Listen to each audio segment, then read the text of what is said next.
So as you may know, I did a discussion yesterday, as of the making of this video, which today is June 22nd, Saturday, with Corey Minor from Smart Christian channel, Smart Christian YouTube channel. So I did a discussion with him on the Gospel Truth channel yesterday, and I want to, I may not have the time later today to do a review or go live, so I'm going to make a shorter video, and I wanted to present this information on the scholars that I emailed. And so I wanted to put that out there. Now, if you watch the debate, you'll have more reference for what I'm talking about. But for years, Corey Minor has been doing two things. He has been saying that if anybody answers and successfully refutes or offers a scholar who refutes or disagrees with his Greek exegesis, he will shut his channel down. He's even offered to give the channel to other people. Well, as of yesterday, he has the obligation to shut it down. Not that I have any expectation that he will, of course. I didn't have any expectation when I showed him the scholars yesterday that he would say, "You're right, I must shut my channel down." Obviously, I'm not naive. I don't think that he would ever concede that. There's always going to be a reason why he won't. But the truth is, he should according to his word. Of course, in the discussion yesterday, if you watch it, suddenly he wasn't so strong about the challenge. He said, "Well, I sound arrogant when I give that channel, so I don't do that anymore." The fact of the matter is, it was just 2 weeks ago that he still maintained the challenge. But the second thing is, he has staked his case on the Greek rule of the emphatic negation. But yesterday, all of a sudden, that really... He wasn't so confident on that. He was like, well, it's not just that, it's the context and everything else. No, what he has hammered for years is the emphatic negation with the aorist subjunctive. And that's what I was talking about yesterday. I want you to listen to a couple clips of him, though, before I get to the scholarship that I'm going to show. As far as the challenge didn't seem to be on the table yesterday. He said nothing about shutting it down. Of course, when I asked him, will you give the channel to me if I can show you one Greek scholar? No, that sounds arrogant. I shouldn't do that anymore. But it was just 2 weeks ago. The channel was maintained. Or rather, the challenge. Just 2 weeks ago is what this video was. So listen. Every year I offer this challenge, and every year the challenge is never met. The challenge is if you can disprove my Greek exegesis of John 10:28, then I will either repent, I will preach something different, I'll bring you on.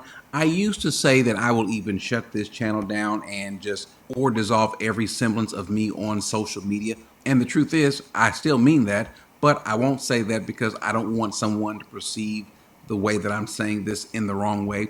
But you notice that he said, I still mean that. He's been making the challenge for years, and as of 2 weeks ago says, I still mean that. But suddenly, the challenge, he had nothing to, he wasn't so confident about it yesterday. And so, the truth is, the challenge has been maintained for a long time, and I did show him scholars. And so, really, he should shut if he wants to be true to his word, not that I have an expectation that he ever would, but he should shut it down for the sake of his word. Now, as for the next point, I want you to listen to this, and if you watch Corey Minor's videos on this, on Once Saved, Always Saved, or Eternal Security, depending on his title, you will see that he hammers and stakes his case, and even uses the term, I rest my case on, this Greek rule of the emphatic negation, which he has overused. He often states the Greek rule correctly, but then makes an inference, a logical inference from it that does not follow, necessarily.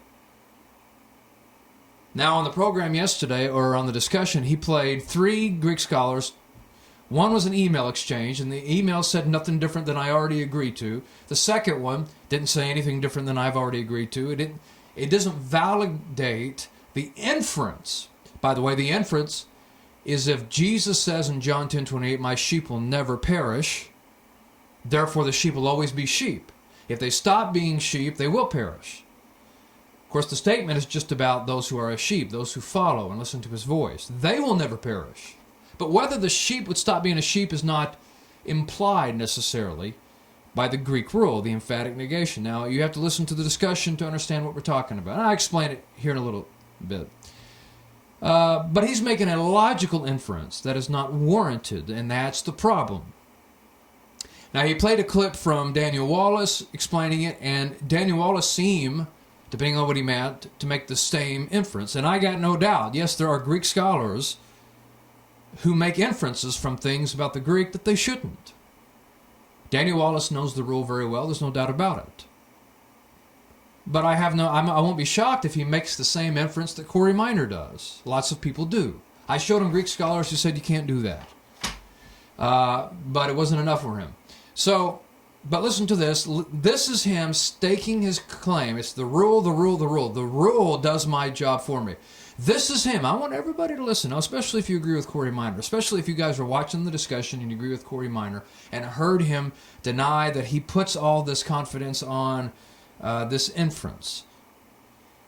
He's going to make the inference here that if Jesus says, with the emphatic negation in Greek, ume, which is just an emphatic way to deny the future possibility of the sheep perishing, now that's the correct rule, but that implies the sheep could never stop being sheep, and thus they would then perish because they're not sheep any longer.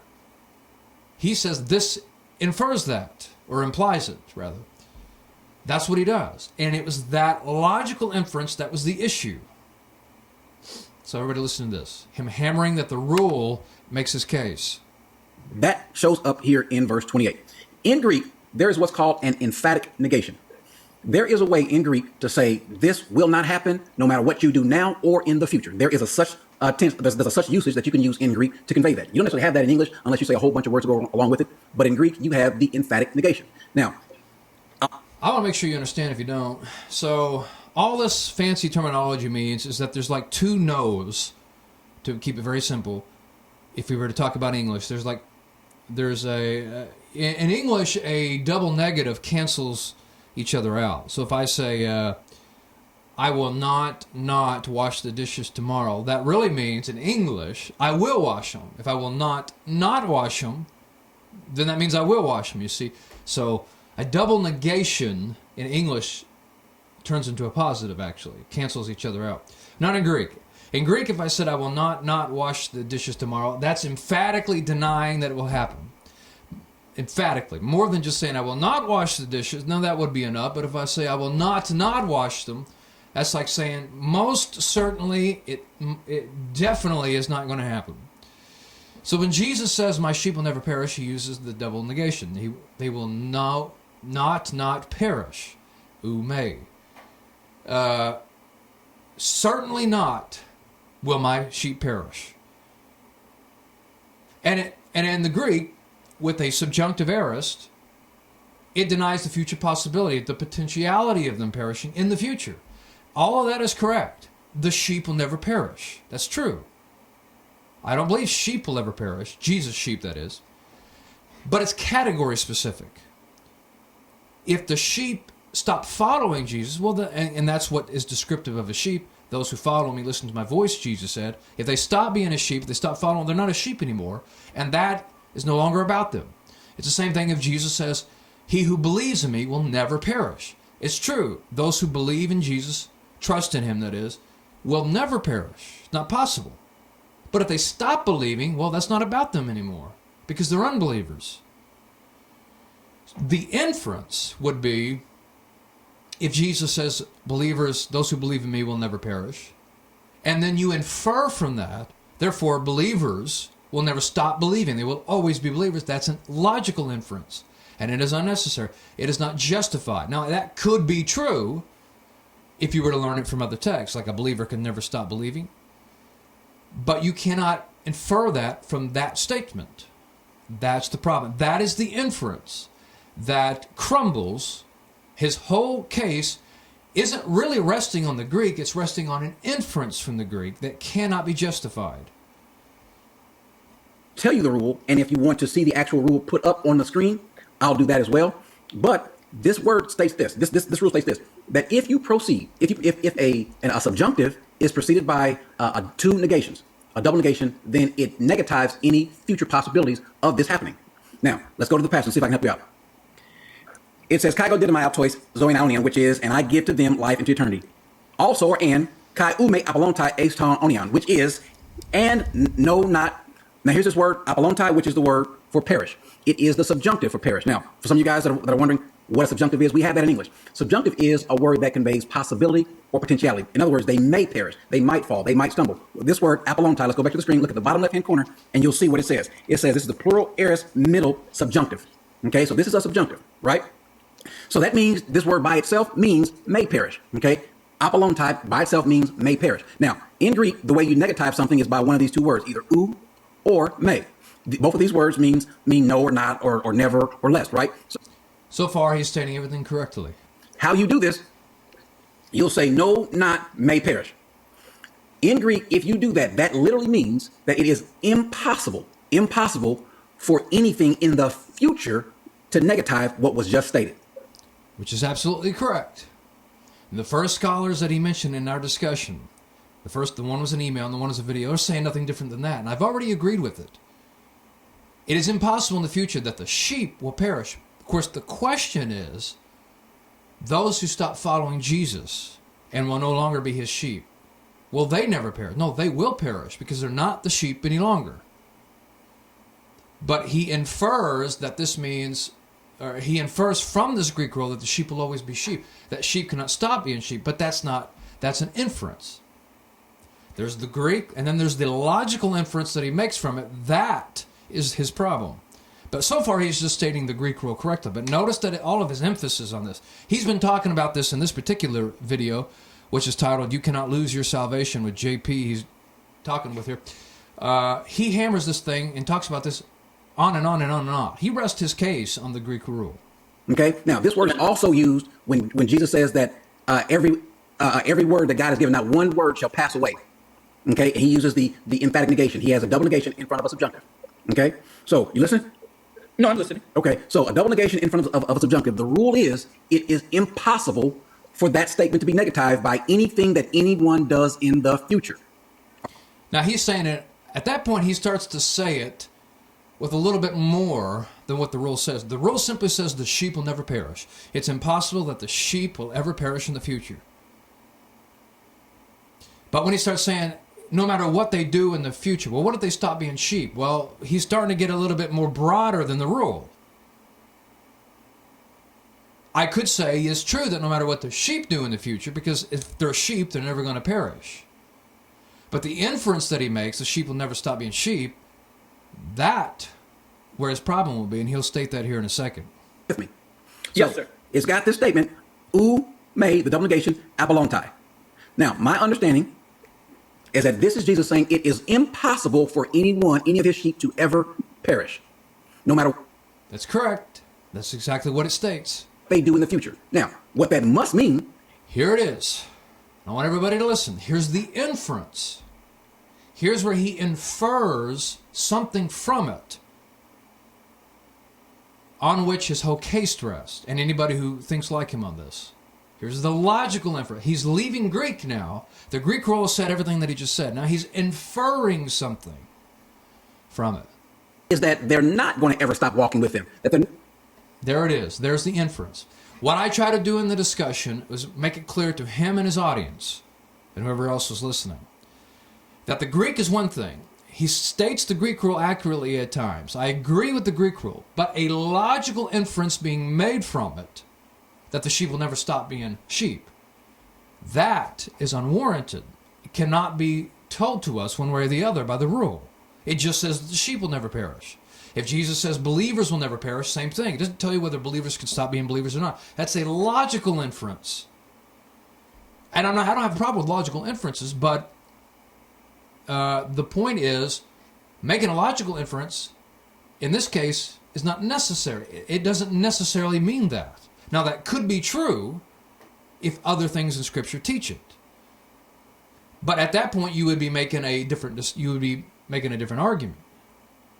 If he goes to context and argues something about the sheep, he's now leaving the Greek argument. But when he says, this is my Greek argument, this is my Greek exegesis, he's resting his case on this, an inference that he is making from the Greek rule. Now, I gave him examples, 2 from the Bible and one outside of the Bible. If Hobby Lobby were to say I was going to say my sheep. If Hobby Lobby were to say, our employees will never work Sundays, that's category specific. It says that never working Sundays, but it says it about their employees. But it doesn't tell you whether their employees will always be their employees. If their employees quit in the future and go work somewhere else and work Sunday, it doesn't invalidate that promise or policy that Hobby Lobby said. It's just that it doesn't apply to them anymore because they're no longer employees. But whether their employees will always be employees or not is just not spoken about by that statement. You see, that's an inference. It's the same thing if in Mark 10:15, I think I said Mark 9:15 at some point in one of my emails to the scholars, it says, he who does not receive the kingdom of God like a child will never, double negation, enter it. But that doesn't imply that they will always not receive the kingdom of God like a child. And I put the charts up and I made that clear. You have to be consistent, which he is not. But there it is. He says what this must mean, and then comes the inference. It's the inference that is the problem. Now, he does rest his case on that. And now what I want to do is look at the scholars so everybody knows, in case it's a couple days before I go live, but I don't know. Time may find itself available. All right, so this is the first one I played, and they kept saying, well, he agrees with Corey. That's what Corey said. Yes, he agrees in once saved, always saved, evidently. But he said the context favors it, but I wasn't dealing with the contextual argument. I was dealing with the inference made from the Greek double negation. That is what is at stake. When Corey, and I got his quote, says, is my Greek exegesis incorrect? When he's asking that, and he asks it a lot, that's what I'm dealing with. The fact that this scholar thinks the context in large favors once saved, always saved is fine. It just shows that he's going to be objective when he says, no, the double negation itself will not establish the case. Well, that's exactly the very thing Corey Minor rests his case on. That's why I played that clip. Now, I know I'm in the way. Let's see here. I'll try to get out of the way. All right. So it's Kenneth Birding, PhD. Now, everybody can look at all that and see this is one of many books that he has, but we all know he's qualified to speak about it, right? Okay. Here's what I didn't get to too much in my discussion with Corey because Marlon was speaking as if we were going to run out of time. I wasn't sure why that was. I thought we were going to just talk for 2 hours. Why Marlon started making comments about, well, we're reaching the hour. I didn't really get that, but it could have been my mistake or something. I don't know. But I want everybody to be clear on what I was asking them about. Okay, I want everybody to pay attention. Okay. Professor Birding, I'll make this brief. Is it the case that the double negation in Greek, in John 10:28, implies necessarily that Jesus' sheep will always be his sheep? Now, does everybody see what I'm asking? And I just played the clip where this is exactly the inference that Corey makes. Corey states the rule to JP, and he says, what this must mean, inference, is that they'll never stop following. Well, here he's making this from the Greek. This is his whole argument, is this inference. This is what has to be established. And then this is exactly what I'm asking Professor Birding about. Is it the case that the double negation in Greek, in John 10:28, implies an inference? This is referring to the same thing. If it implies it, then you infer it. You see what that means? Implies necessarily that Jesus' sheep will always be his sheep. It is often claimed so, but I disagree. Even if once saved, always saved, or perseverance of the saints were true from other scriptures. The statement, they will never perish, only tells us that sheep, however defined, will never perish, which is what the Greek rule says, by the way. But not that those who are sheep at one time will always be. Eternal security is implied for sheep, but not once saved, always saved, or perseverance of the saints. Now, if you heard my speech at the beginning, you know what I mean. I believe in eternal security for the sheep. Sheep will always be saved. but only because they are sheep. If they stop being sheep, so eternal security does not mean unconditional security. Eternal security is distinct, even though people mix it, from once saved, always saved. I believe in eternal security. I don't believe in unconditional eternal security. If Hobby Lobby were to say our employees will never work Sundays, one cannot infer necessarily that those who are their employees at one time will always be their employee. They may quit and work somewhere else and work Sunday. In Mark 9:15, that's a mistake, should be Mark 10:15. Jesus says, whoever does not receive the kingdom like a little child will never enter it. But the emphatic negation does not necessarily imply that whoever does not receive the kingdom like children will not at some point in the future receive it like children and thus enter. What do you say? Thank you for your time. This is what I hammered as the flaw in Corey's Greek exegesis, which is the inference of logic that he makes from it.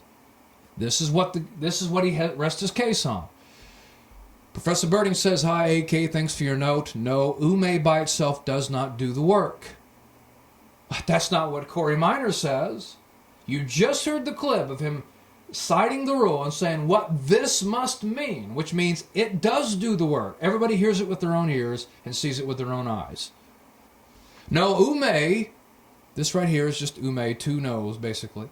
By itself, this is the emphatic negation, does not do the work, but it is an extra strong negation, which is absolutely correct. Furthermore, it doesn't stand alone. The expression is kai ume apalunta. Okay, what he's saying is there's other things in the context. Okay, that is a different discussion.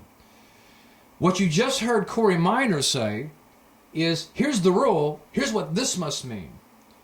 But then to go into the context and say, well, here's something else Jesus says, well, that becomes a contextual argument, no longer Greek argument.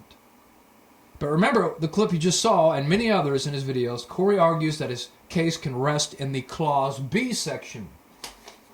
In fact, I got a quote here somewhere. Oh. Here's what he says, by the way. Corey Minor, this is from the same video with JP. He says, you cannot lose your salvation. That's the title. Corey says, he asked, is my Greek understanding of that passage incorrect? Now here's what he says.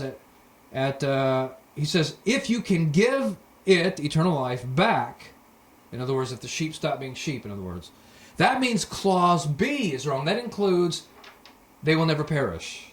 That includes the emphatic negation. That's the point. If you can give it back, then Jesus lied. He's wrong. He rests his case on the double negation, making the case for him. But it doesn't. It doesn't. It just depends on what the context says. Okay. It says, he goes on to say, but people who hold... Now, basically, this next paragraph is Birding to say, well, there's other factors in the context. Yes, well, that is a different discussion. Then you're debating the context. But what I am trying to show Corey Minor and his audience and anybody else who hears is that the Greek rule itself doesn't do anything. It just depends on what the context says. The Greek rule... And I don't mean just the two words, ume, I mean they will never perish, does not imply enough for Corey Minor to establish his case. He says that it does, though. In fact, I got a quote from Corey Minor. It comes from the same video. Corey says, actually, this is actually the quote that you just heard, so I'll just repeat what you just heard. He says, my understanding is that this is Jesus saying that it is impossible for anyone, any of his sheep, to perish no matter what they do in the future. Now, what that must mean, here is the inference, is that they're not ever going to stop walking with him. Unnecessary inference. That they're not going to turn away. Unnecessary inference. And that is a necessary, I'll say it like this, that inference is his whole case. Because if that cannot be necessitated, if it cannot be proven from the rule, then the rule does nothing for Corey. Never stop believing. Corey says that's what's implicit. In other words, that's what he infers in what he just said. He goes on to ask, is my Greek understanding, not just, is the context say this? It says, is my Greek understanding of the passage incorrect? And this guy here, who is a Greek professor, says, yes, his Greek understanding, this inference that Corey makes cannot be validated. Because remember, that's what I asked about. He goes on to say, now I want to say, it is true that this guy says, well, the context can favor, once saved, always saved. And Corey says it's established by Clause B.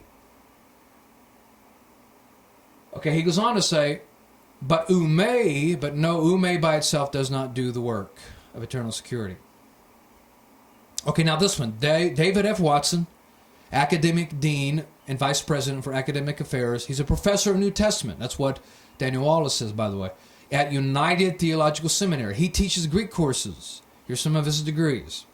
Now listen to what I ask him. Professor Watson, my name is A.K. Richardson.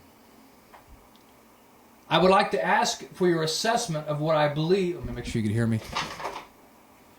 My name is A.K. Richardson. I would like to ask for your assessment of what I believe is an often made unwarranted inference from the Greek emphatic negation rule as it pertains to once saved, always saved, the perseverance of the saints in John 10:28.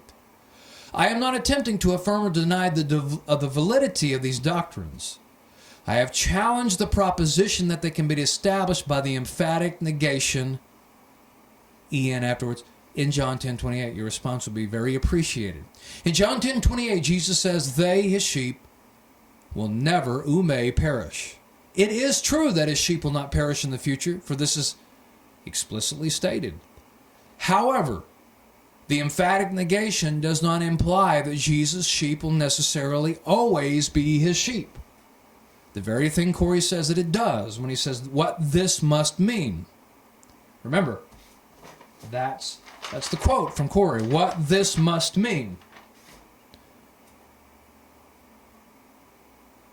If Hobby Lobby were to say our employees will never work Sundays, one cannot infer from this that their employees will never quit in the future, work somewhere else, and work Sundays. The statement only speaks of the named category Hobby Lobby employees. In other words, the policy is stating that while one is an employee of Hobby Lobby, he will never work Sunday. The security of the sheep is affirmed in John 10:28. That group will never perish. That's eternal security, which I affirm. But whether or not those in that group could leave and stop being Jesus' sheep cannot be inferred one way or another by the emphatic negation. What Corey Minor says is that's what that must mean. This proposition must be established from other means. In Mark 10:15, Jesus says that whoever does not receive the kingdom like a child will never enter it. The emphatic negation here does not imply that those who do not receive the kingdom like a child will always be people who do not receive the kingdom like a child. They may in fact change and receive it like a child in the future. The emphatic negation does not imply one way or the other. So you'd have to be consistent. The following quotes. Now here is where it gets interesting. I am going to give him Corey's quotes. I want everybody to notice. I am going to give him Corey's quotes, including a quote from the video clip that I just showed you where he's talking to JP. And have him agree or disagree. Okay? Because remember, Corey's been asking for a scholar who will disagree with his Greek exegesis. The following quotes by an unnamed person, that's Corey, contain what I believe is an unwarranted inference. The inference is affirmed in bold. In other words, I quote Corey, and the part that is an inference in his quote I made bold. Because the other parts is where generally Corey will just state the rule correctly. And then I asked him, do you agree or disagree that the following bold portions are inferences that can be made by the emphatic rule?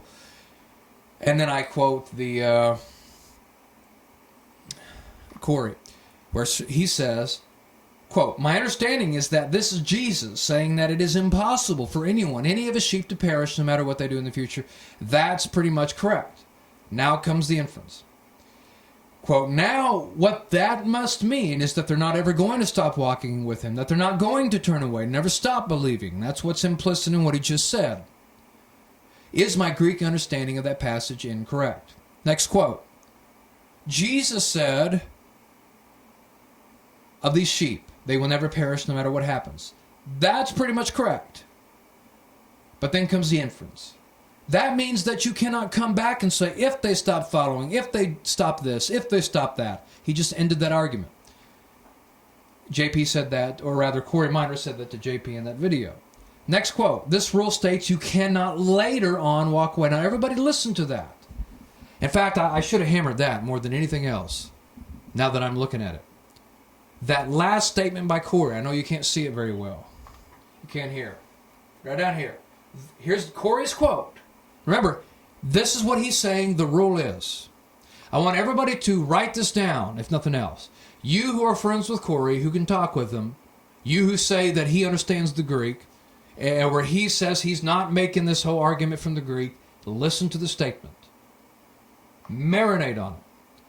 I said that that's exactly what he's doing, and if nothing else I said makes the case, although it should, listen what he says the rule does. The rule in Greek, according to Corey Minor, says that you cannot later on walk away. That's what he thinks about the Greek rule. I just demonstrated a Greek professor saying that's not what the Greek rule does. So the Greek rule, according to Corey Minor, his understanding is flawed. There is my case. Even if I don't show this response from this Greek professor, I've just demonstrated that a Greek scholar disagrees. Now, I don't need the scholars, but that's what Corey Minor asked for. He has said over and over he'll shut his channel down if he can be proven wrong. He has. If he could find one scholar who disagrees, I just did that. Corey Minor says the rule states you cannot later walk on away. That's not what the rule states. That's the inference that Corey Minor makes, and I just showed you a Greek professor who says, no, that won't do it. Corey Minor should shut his channel down. He has just been refuted. But nevertheless, let's see what this professor says about those quotes. AK, I believe you are correct in stating that the references are unwarranted. The writers, evidently he thought I was quoting a variety of writers. The writers appear to be drawing inferences that do not necessarily follow from the premises. The fact of the emphatic negative does not change this at all. Case closed. Corey Minor, now, see, I'm reading this, and when I look at that last statement, I suddenly realize that that's the best one of his quotes that demonstrates that is in fact what he does. He thinks the Greek rule says that they cannot walk away. That's the best one. Which contradicts everything he said yesterday in the discussion, but that's not what I'm saying. Yes, it is. There's two that say, nope, it doesn't do that. And one of them even believes in once saved, always saved, evidently.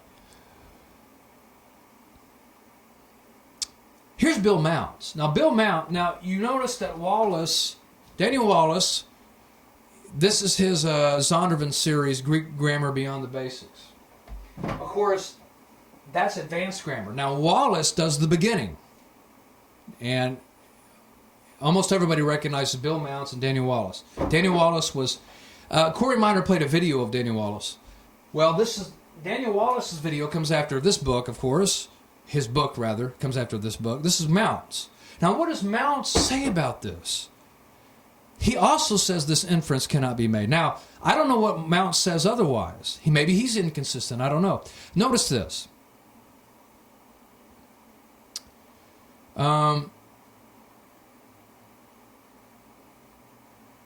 It says, okay, this is from Bill Mounts. The title is there a difference between certainly, and never?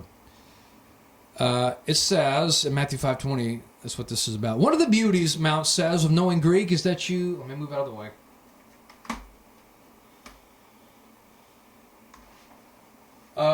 One of the beauties of knowing Greek is that you get to see nuances of meaning that are often lost in translation. It's not that translators don't see the meaning, it's that they simply cannot bring it over smoothly into English. A prime example is the many ways Greek can state a prohibition, each with its own nuance in terms of aspect and sometimes a nuance of strength. There's quite a bit of difference between saying no and saying absolutely not. In the Sermon on the Mount, Jesus starts by laying out his basic understanding of what it means to be one of his followers. This is the role of the Beatitudes and the salt and light Okay, let's go to the next paragraph. Jesus turns the relationship between a beatitude person and the Jewish leaders. Key verse is 5:20.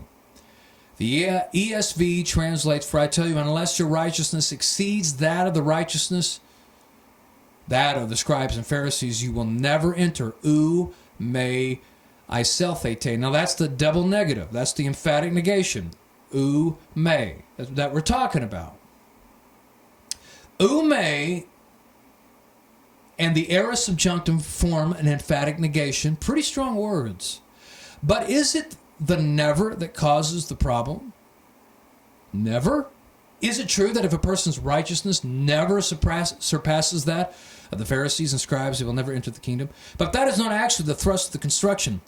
Ume and the aorist subjunctive places its emphasis not on the issue of time, never, but rather on the certainty of the truth. This is why the NIV's "you will certainly not enter" is superior.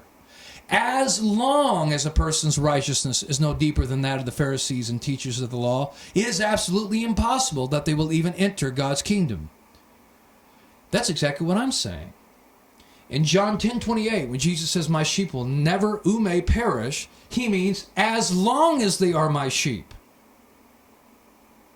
Just like Mounts, when he says this, recognizes that while a person's righteousness may not surpass the scribes and Pharisees at one point, but maybe it will in the future.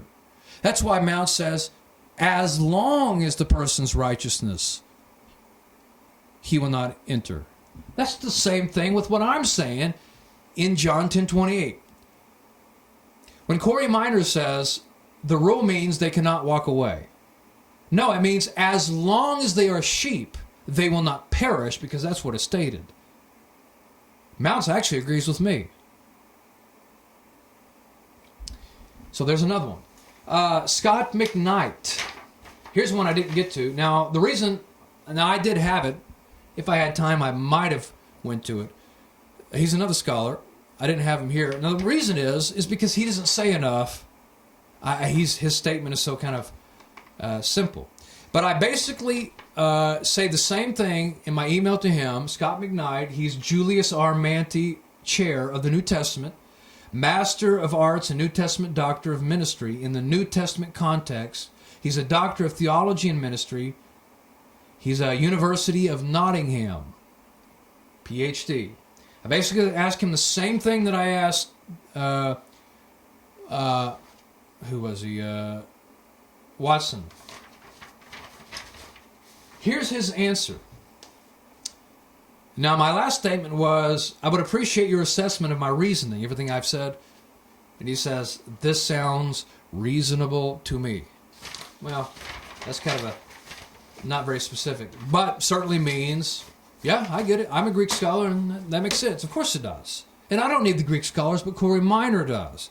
And I want his audience to know that what he says about the rule simply is not true. Now, I've got these Greek scholars, especially this one, saying it is not the case. He has been debunked.